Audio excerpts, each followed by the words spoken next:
नमस्कार, आप देख रहे हैं टेक्सटाइल टाइम्स। मैं हूं आपके साथ डूंगर सिंह सोडा लेकर हाजिर हूं हमारी खास पेशकश हम तो बोलेंगे। आज हमारी खास पेशकश में मुद्दा है कोरोना युद्ध में भारत जीतेगा। जी हां, कोरोना के विरुद्ध भारत में अब एक परिपूर्ण युद्ध शुरू हो गया है। केंद्र और राज्य सरकारें वे चाहे किसी भी पार्टी की हो और अपनी कमर कसने कोरोना को हराने में जुट गई है। इन सरकारों से भी ज्यादा आम जनता में से ऐसे कई देवदूत प्रकट हो गए हैं जिन पर कुर्बान हो जाने का जी चाहता है। कोई लोगों को ऑक्सीजन के बम्बे मुफ्त में भरकर दे रहा है तो कोई मरीजों को मुफ्त में खाना पहुंचा रहा है, कोई प्लाज्मा दानियों को जुटा रहा है और कोई ऐसे भी हैं जो मरीजों को अस्पताल पहुंचाने का काम भी सहज रूप से कर रहे हैं। हम अपने उद्योगपतियों को दिन रात कोसते रहे हैं, लेकिन टाटा, नवीन जिंदल, अडानी तथा कई अन्य छोटे मोटे उद्योगपतियों ने अपने कारखाने बंद कर ऑक्सीजन भिजवाने का इंतजाम कर दिया है।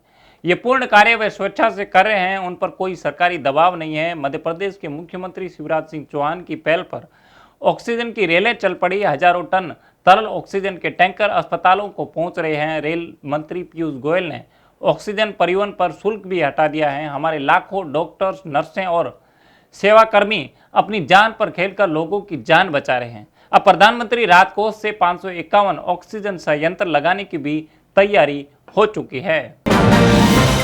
राजस्थान के मुख्यमंत्री अशोक गहलोत, उत्तर प्रदेश के योगी आदित्यनाथ तथा कुछ अन्य मुख्यमंत्रियों ने मुफ्त में टीके की घोषणा कर दी है। फिर भी एक दिन में 3.5 लाख लोगों का कोरोना की चपेट में आना और लगभग 3000 लोगों का दिवंगत हो जाना गहरी चिंता का विषय है। दिल्ली में इसलिए एक हफ्ते तक तालाबंदी बढ़ा दी है। ऑक्सीजन के लेन देन और आवाजाही को खुला रखने की पूरी कोशिश की जा रही है। दुनिया के कई देश दवाई, उनका कच्चा माल, ऑक्सीजन यंत्र आदि हवाई जहाजों से भारत पहुंचा रहे हैं, लेकिन भारत में ऐसे नर पशु भी हैं जो ऑक्सीजन, रेमडेसिविर के इंजेक्शन, दवाइयों और इलाज के बहाने मरीजों की खाल उतार रहे हैं। उन्हें पुलिस पकड़ तो रही है, लेकिन आज तक एक भी ऐसे इंसानियत के दुश्मन को फांसी पर नहीं लटका गया। पता नहीं हमारी सरकारों को और अदालतों को इसके मामले में लकवा क्यों मर गया।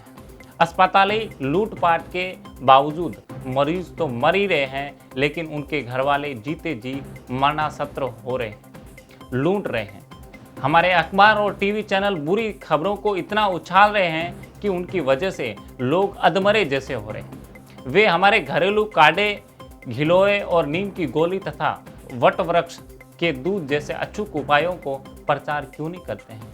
कोरोना को मात देने के लिए जो भी नया पुराना देसी विदेशी हथियार हाथ लगे, उससे उछालने से चूकना उचित नहीं है। कोरोना महामारी की रफ्तार जितनी तेज होती जा रही है, देश में उतना ही ज्यादा हड़कंप मचा जा रहा है। टीवी पर शमशान घाटों और कब्रिस्तानों के दृश्य देखकर लोगों का दिल बैठा जा रहा है, लेकिन देश के कोने कोने से ऐसे सैकड़ों हजारों लोग भी निकल कर पड़े हैं जो अपना तन मन धन लगाकर मरीजों की सेवा कर रहे हैं।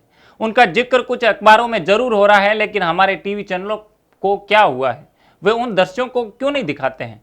कई लोग ऑक्सीजन सिलेंडर मुफ्त में भर रहे हैं, कई मुफ्त वैक्सीन अपनी तरफ से लगा रहे हैं, कुछ लोग जरूरतमंदों को रेमडेसिविर का इंजेक्शन सही कीमत पर उपलब्ध करवा रहे हैं, कुछ लोग अपनी जान हथेली पर रखकर मरीजों के लिए एम्बुलेंस चला रहे हैं। उन डॉक्टरों और उन नर्सों के क्या कहें जो मौत के खतरे के बावजूद मरीजों की सेवा कर रहे हैं। अब टीके की कीमत भी घटी है और सरकार मुफ्त में टीके उपलब्ध करवा रही है, लेकिन असली सवाल यह है कि नौजवानों को लगाने वाले टीके कब तक उपलब्ध होंगे।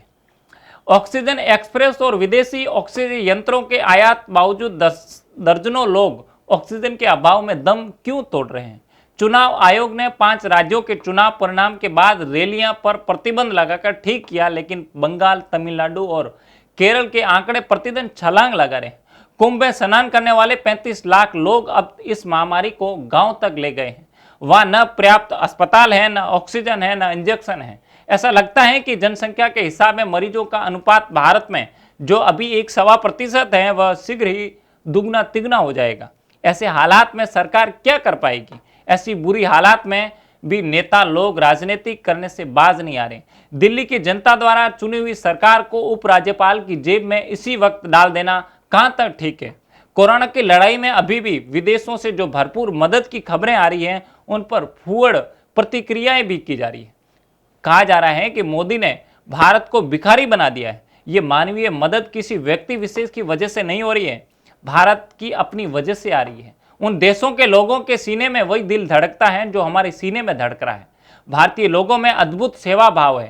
उन्होंने दर्जनों देशों को मुफ्त में वैक्सीन बांटी है। अब जो मुसीबतों का पहाड़ उस पर टूट पड़ा है, अपनी और सरकार की लापरवाही के कारण वो उस पर भी विजय पाकर रहेगा। भारत हारेगा नहीं, जीतेगा। आज की इस खास रिपोर्ट में इतना ही। आप देखते रहिए टेक्सटाइल टाइम्स।